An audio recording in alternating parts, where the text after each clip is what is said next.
Balita ngayon sa dyaryo na bumaba ang inflation rate ng 1.3%.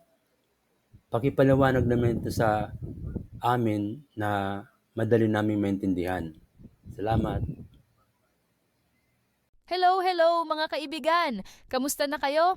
Welcome back sa isa na namang makabuluhang kwentuhan kung saan pinag-uusapan natin ang mga bagay-bagay sa paraang simple, totoo at may kurot sa puso o tawan sa gilid. At ngayong araw, pag-uusapan natin ang inflation bumaba sa 1.3%. Ano ngayon? Okay, teka.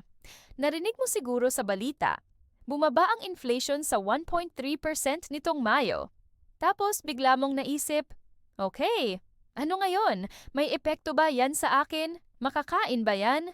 Well, actually may epekto yan, positive. Una sa lahat, ibig sabihin ng inflation na 1.3% ay mas mabagal ang pagtaas ng presyo ng mga bilihin.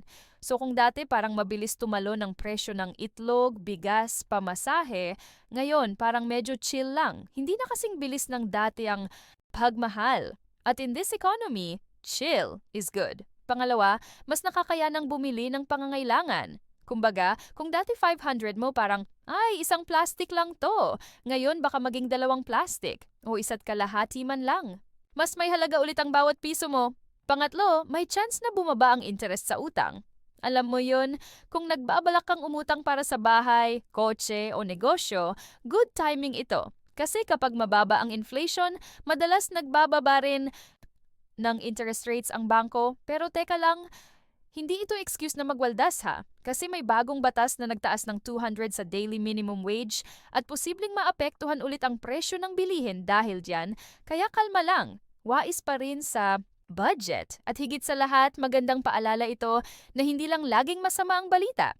May mga buwan na gumagaan din ang pasanin. Kailangan lang nating maging aware at marunong mag-adjust. So, ayun na nga.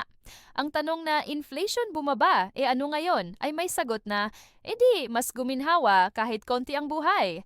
At sa panahon, ngayon, kahit konti, malaking bagay na, yan, kung sa tingin mo may natutunan ka today, i-share mo naman tong episode na to sa kaibigan mong mahilig sa grocery pero hindi mahilig sa economics.